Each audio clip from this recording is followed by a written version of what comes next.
This is Stephanie. Welcome to another video. So it's time for your Bronzepony wrap up for April, even though it's in the beginning of May. I'm just a little late. However, I had so much fun with this wrap up. We're doing the bead embroidery wrap up. And for those of you who've been with me for a long time, you recognize some of these pieces for sure. And those of you who are new, I have tutorials for every one of these pieces. And I think we're going to continue on and make another piece because it's been a long time. All right, so why don't we get started looking at these pieces up close and personal. Okay, so for those of you who've been with me for a long time, Tallulah. Remember Tallulah, the Tallulah cuff? I just loved making this. And I think I loved making it because we made it together. We were learning together. I really didn't know how to do bead embroidery at this point. And I think it was very ambitious and very fun. Ripped it out a lot. You know, just did it, but the fact that we did it together and you guys were so supportive, it just makes me just love it. And I still wear it. Okay, next up, Al Capone. And when I named this piece, I thought I was being so clever. And, you know, I did it and I did the video and I was so happy with it. And then I looked online and like there were like 10,000 Al Capone bead embroidery pieces. So I guess it wasn't that clever, but I just think he's so cute. I made one for each of my sons. That's how long ago I made this. And it just came out so pretty. A lot of people made this as a piece to put on a purse or a pin, or just a cool necklace. Here's the back. Again, you know, new to bead embroidery, but just a blast. So much fun. And this actual design was for a viewer who asked me to make it. Okay, next up we have Mother Earth, and this was a pretty simple one. Again, you know, I was new to bead embroidery for these first few pieces, and I was learning right along with you, and I love the Mother Earth pendant. I think it came out so pretty, very simple, but I love that stone. Isn't that pretty? Okay, next up we have the Cali cuff, and we never did a tutorial on this, but I love this one because I wanted to make something that looked like the water's edge, and so I used all these shell beads and some actual natural shells here, and these pearls, and some of them have movement, which is so pretty. Look at these. Aren't these pretty colors? And I love all the seed beads on this. So this is what it looks like as you turn. This is so much fun. Bead embroidery is such a blast. You know, it doesn't, you know, the crazier the better as far as I'm concerned. Just go nuts, you know. This is where you let your creativity just fly. So there's the Cali cup. And then I got a request for something that didn't have the stones. So I made the azalea cuff, which azaleas aren't this color, but I think this is all the colors that I had at the time. So no stones in here, just all seed beads and just a few rondelles. And this was so much fun too. I think it's just very pretty, very classic, just, you know, just fun. And, you know, just do it a little bit at a time, and then, you know, before you know it, you're done. So here is the azalea cuff. This would be pretty, of course, and in pink. Okay, another one I didn't do a tutorial for, but I just had so much fun making this. So I was feeling a little, you know, I was really feeling it. So I loved this stone. Isn't that gorgeous? And I just wanted copper and silver and black. And look at these drusies here. Look at that. Isn't that cool? And then on this side, we've got another druzy here. Look at that! Look at this druzy moon, crescent moon. I can't believe I got that on there. I did bezel it. Oh, there we go. Yeah, it's been a long time, and I think I glued it down really, you know, well. But it has not moved. And this is another one I love wearing. Here, I'm going to put it on and show you what a big statement piece this is. Look at that.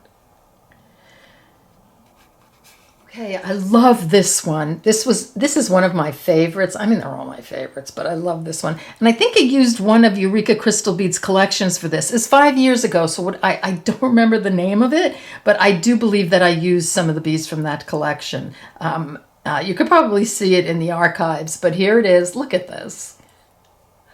This was so much fun. I think I called it the Europa cuff. And this cuff I made, how many? 6 lessons from very beginning to the very end. So if you want to start with bead embroidery and you want lessons 1 through 6 to complete a cuff like this, of course I'm going to link this all below. I'll link the playlist to everything. But this is where you go from start to finish on this one. So we use that beautiful Lunasoft cabochon, and look at these pretty, pretty sparkly beads here. Got some pearl cabochons. Look at the cup chain. That was fun. Here. And what is that guy? Oh, that's a druzy again. I've got a little rose quartz here. And then we've got, we've got the silver seed beads and some, we did the bezels with delicas. Here's another rose quartz here and another cup chain on that side. So lots of fun and just really, really very creative. And just to give you a quick look, I have a whole bunch of cabochons I want to show you could use. So this cabochon is from the beading school, the most recent beading school box called Fairy Forest. And how about that as a centerpiece for a cuff? That would be perfect. So there you go. There's the Europa cuff. And don't forget, if you want lessons 1 through 6, you'll be able to make this cuff from start to finish. Okay, so I've got this pendant, and I think this was called the turquoise love pendant, even though I think I made it in turquoise in the tutorial, but here it is in onyx. And I wanted to show you the progression of a bracelet that I made for a friend of mine. I don't have the bracelet because she's, she has it, but I'll show you at the end. So these are the beads I started with. And then, let me see if I can get, there you go. And then here, this is where I did the stone, a little beading around the stone, a little more. There it is flat. I got a little bit more going. This was fun. I'm so glad I did this progression here. Here we go. Look what happens. I mean, it just sort of emerges, doesn't it? So how cool is that? And here is the actual cuff right here.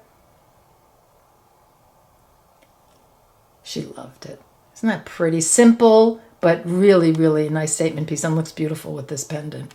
Okay, so I've got one that's a super simple one for those of you who are just looking to start with something, and this is the rhombus cuff. So I made this bracelet, and just the bracelet, just right here without the cuff. And then one of my viewers, I don't want to say her name because I didn't ask her, made it into a cuff, and I contacted her and I said, I want to make a tutorial out of that. That is super. So I made a tutorial using the bracelet and put it on the cuff. So with this one, the entire bracelet is made in advance, and then it's attached to the ultra suede on the cuff. So this was also lots of fun to make, and this is a really, like I said, a simple one. So if you're just starting out and you're a little intimidated, you can go ahead and do something like this.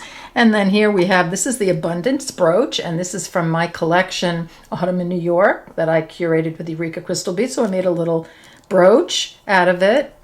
And again, this piece is made in advance, and then it's embellished. So a fun way to do bead embroidery if you don't want to do each single little bead onto the backing, you can go ahead and make a piece in advance and then attach it and then embellish it.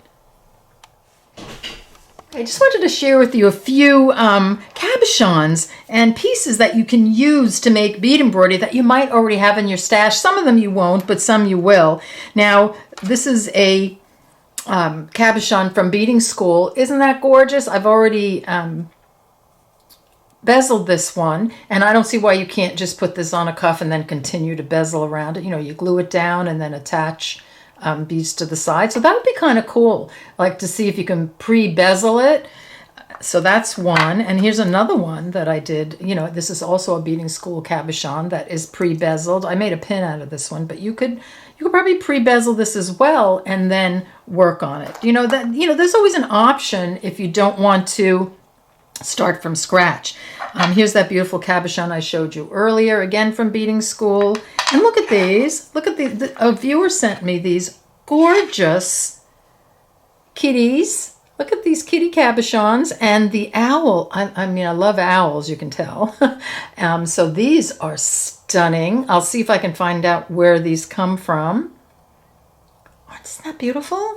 Love those. And then I pulled out a few pieces from my stash. This is I forget the name of the stone. God, I just looked at it too, and now I put it aside. Isn't this gorgeous? Look at that greenish and the black here. And look at that gorgeous shape. This would make an amazing cuff, right? So you can do it, sort of like shaped like this one. This stone was probably very similar in shape. Isn't that gorgeous? I love this. I've had this for so many years and haven't used it yet. And look at this guy. Another beautiful cab. These are all gemstone cabs. Here, this is a gemstone. Look at this guy. I forgot the name of this color too, but wouldn't that be cool to bezel? And when you glue it on a backing and you bezel it, you don't really have to worry too much about, about the fit. The way you bezel is a little bit different. So very cool. I love this. Zebras? No, not zebra. I don't know. Here's another beautiful cabochon from beading school. And this one, look at this guy. This is from the Shamrock Luck box from beading school. That Erica curated. Would this be gorgeous? So it's the same size as this one, so it would be gorgeous as a cuff or pendant. It doesn't have to be a cuff. And then how about this guy? Look at that one. That'd be stunning. And maybe in these colors, using these colors. Oh, so pretty. Love that. And what about some of these crystals in settings? So if you have them in settings, these can be glued down and you can bezel around them. I don't see why you can't. I've never done it, but why not? I think that would be super. You just start and build up, and I think that would be gorgeous in bead embroidery. What about some flat backs? So here we have some Preciosa. I believe they're Preciosa. I could be wrong, but they're flat backs, and that's perfect for bead embroidery. And look at these little pearls. These are pearl cabochons. These are, again, perfect. And how cool would that look? Got the black to go with that, and you could use these with this cabochon. So look in your stash. You have so many things that you don't realize you have to use with bead embroidery.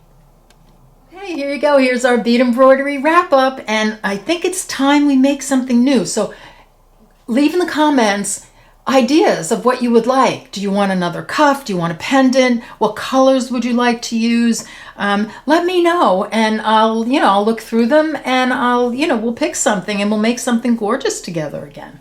All right, I'm going to link 2 lists in the description box below the video. One has the entire playlist for Tallulah. That was the first one we did, and then the second playlist is going to give you that all your bead embroidery from start to finish for this bracelet. So check both of them out, because all the other videos are there as well for the other items. So I want to thank you so much for joining me. I hope you had fun with this little walk down memory lane. I'll see you next time. Bye-bye.